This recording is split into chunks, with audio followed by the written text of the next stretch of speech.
Hey, CityCast listeners, it's Megan. If you've been to the Strip, gosh, in the last 10 years, you know a lot has changed. And in a lot of ways, the anchor to all that is the Strip District Terminal. The historic 5-block building used to be the source for all the produce in Pittsburgh.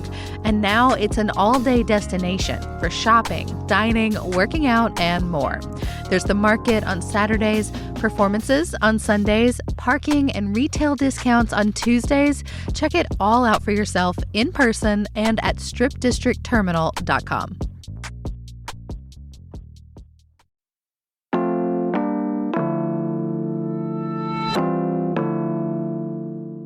Today on CityCast Pittsburgh, more and more Pittsburghers are growing native plants, and that's a good thing. They increase biodiversity, improve our soil, and help the bees. But for people who grew up far away, planting things like bananas, chayote, and other non-native, even tropical fruits and vegetables can give them something else, a taste of home. For our regular deep dive on local food, CityCast's Maria Carter and I took a field trip to meet a local grower at the Hilltop Urban Farm in St. Clair. It's Thursday, June 15th. I'm Megan Harris, and here's what Pittsburgh's talking about.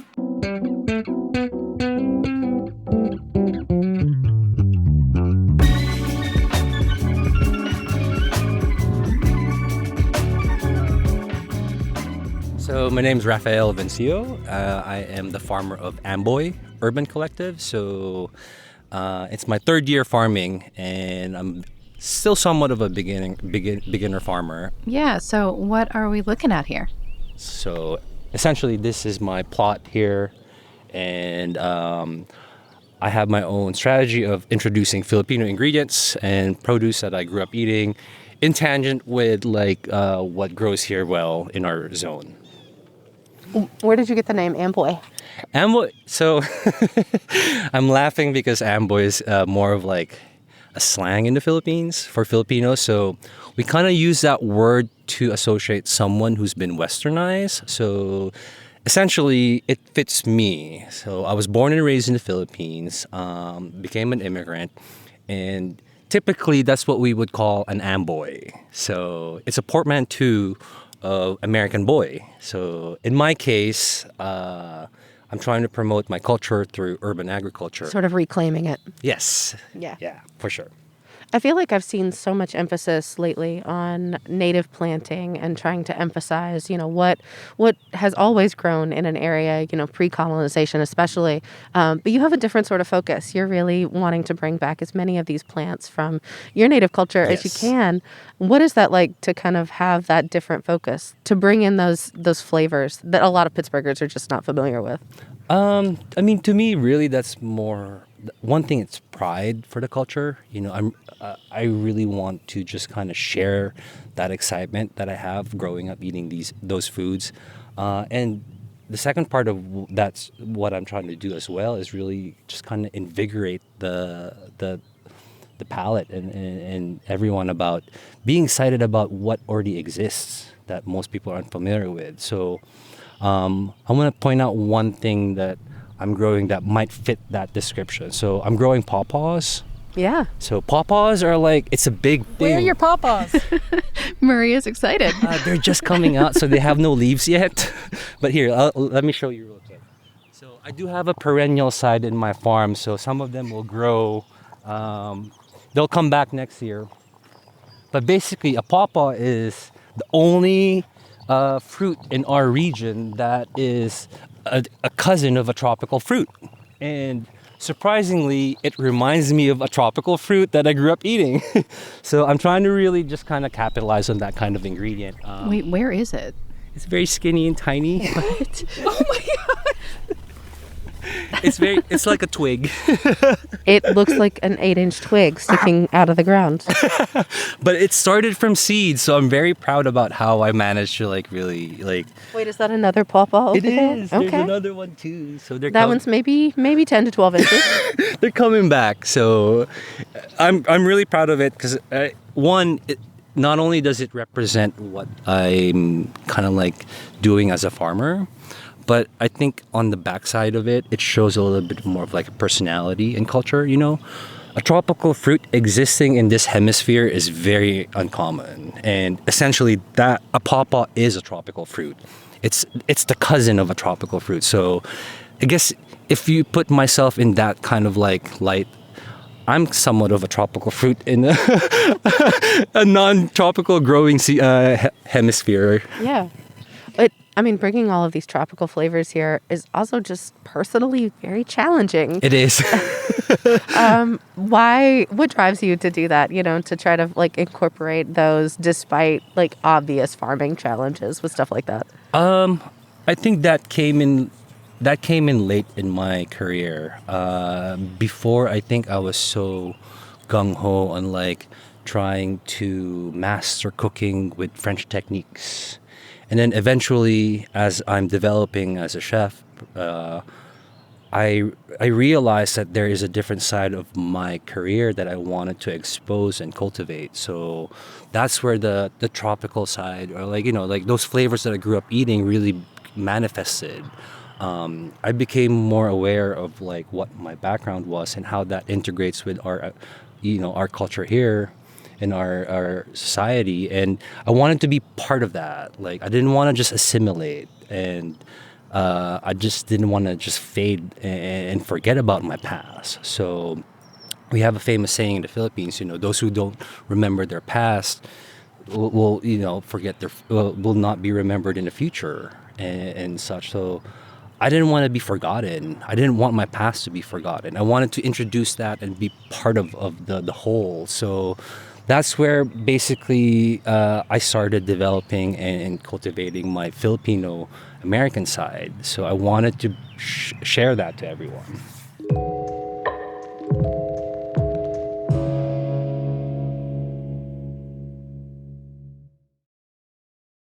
This episode is brought to you by Certified Piedmontese Beef. Listen up, foodies. Make your next meal even better with real Nebraska beef. They have healthy, tender, delicious Italian heritage beef, grass-fed and sustainably raised on lush pastures in the Midwest. You can even create your own personally curated meat box that's shipped right to your door. To get 2 free steaks with any purchase over $50, use the code FREEBEEF at checkout. Learn more and shop exclusively at cpbeef.com. This episode is brought to you by Sol de Janeiro. At Sol de Janeiro, touch isn't just for screens. Physical connection is so essential to how we communicate. It's infused in everything we offer. Scents so irresistible, PDA is guaranteed. Textures are so luscious, skin is huggable. Get into a Sol de Janeiro state of mind. Receive 10% off on your first order on soldejaneiro.com, plus free shipping with the code SOLDEJaneiro10. This is certainly a farm, like a proper farm, but even for backyard gardeners, often they say start with what you want to eat. Yes. Yours is just a little bit more 100 times bigger. a little more varied than other Pittsburghers. Yeah, like how much of this is yours? I have about 60 rows of 50-foot beds, and on this first one, I've been trying to cultivate chayote, which is a very common South Asian ingredient and Latin American ingredient through history of colonization. That's kind of like been spread out. This is my second year trying to grow it. It's never fruit, but I'm really hoping that it does. So. Is that the vine here? It is. It's a little bit skinny. And for people who don't know what it is, what can you describe? Chayote is actually so it's a group of gourd. So, and actually it's a cousin of a cucumber as well. So it's a mix of both. To me, the flavor of a chayote is like very floral, very fruity, kind of like not very strong or vegetal. It's really pleasant, like just kind of mild tasting vegetable. Okay. One thing you do have here is another very tropical looking fruit behind you. I know. It's kind of... Is that a banana tree? It is a banana tree. So, long story short, essentially, my strategy to introduce tropical ingredients here was to try to kind of like work around the wintertime. So, I plug them in the ground throughout the year when it's warmer. And then come wintertime, I take them out the ground and I bring them indoor. I started with several, but now I'm left with one. But It just shows you how much of a beginner I am. But essentially, my strategy in farming also is very minimalist. I don't.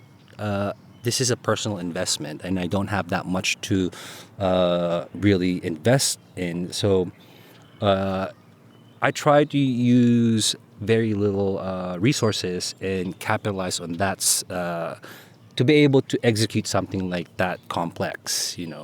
Eventually, I hope that system can be more refined and I can extract something out of it, but it's a work in progress.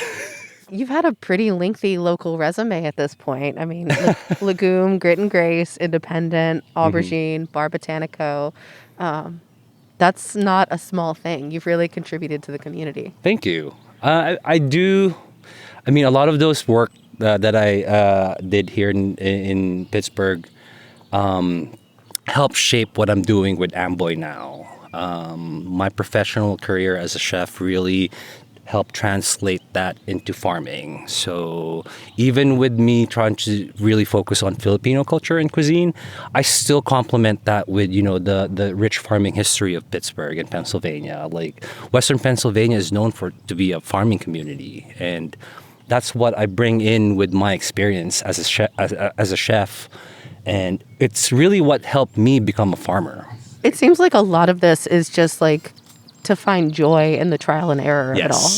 Yeah, I think if it wasn't for cooking, I think it would have been harder for me to experiment on something like a banana tree. It really, my career as a chef really helped me distill all those principles and discipline that I've cultivated to a banana tree. Can you talk about that evolution, though? Like what it means to be able to see something that you've grown or tried to grow that you experienced as a child? Yes. It's so familiar and feels like home, and then it's on their plate or, in their basket at your stand at the farmer's market here in Pittsburgh.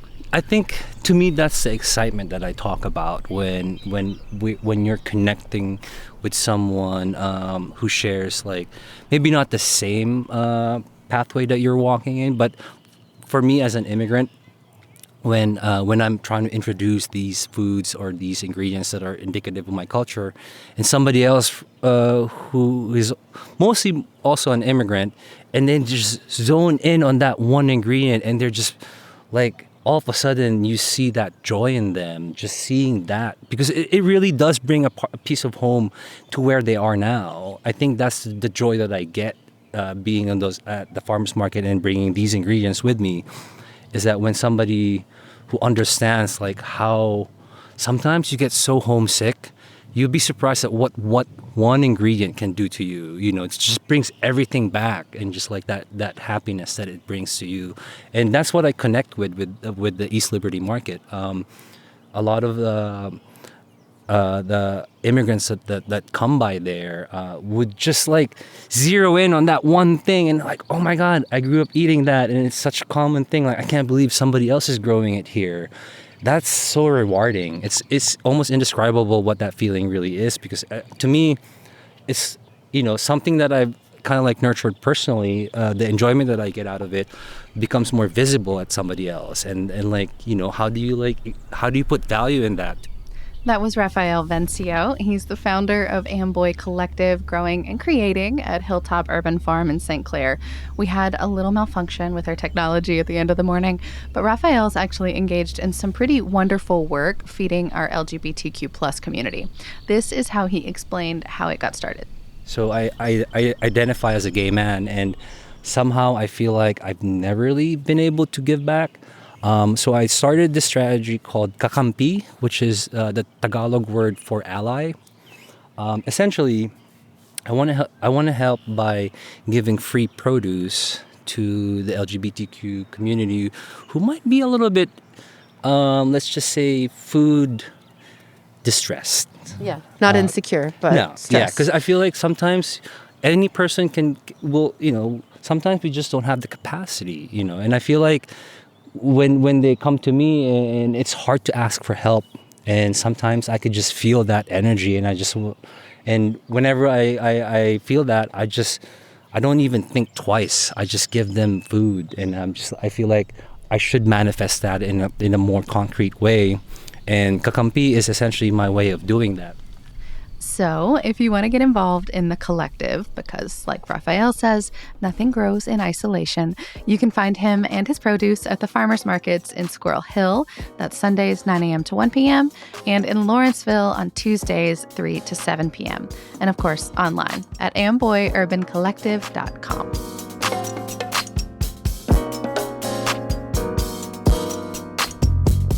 A little news before you go.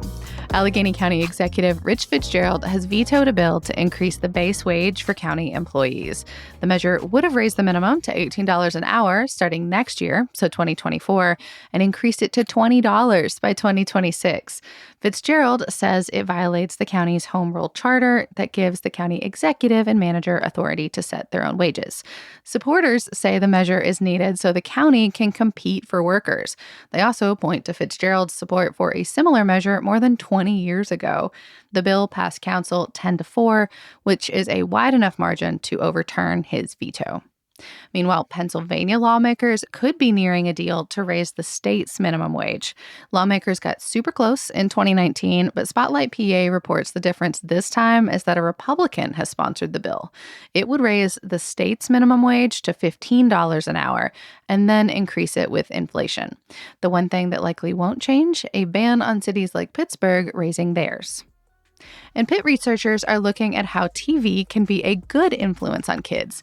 WESA reports that researchers chose scenes from a popular TV show of kids hospitalized with lung injuries after vaping. They showed the clips to students at Arsenal Middle School and asked open-ended questions. No surprise, the students found the TV show more interesting than a lecture or presentation. Some students started questioning how tobacco companies market e-cigarettes directly to them, and others say they had no idea that vaping was bad for them.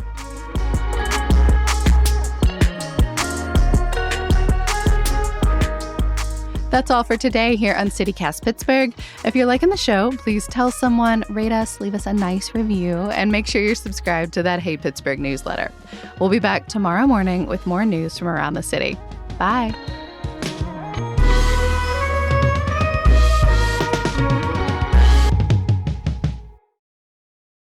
Raphael, we actually just did a conversation last week about bananas. I know. With my Pittsburgh. Neighbor with their banana tree, and I'm delighted to find that there is another Pittsburgher actually taking a stab at bananas. We should start a group.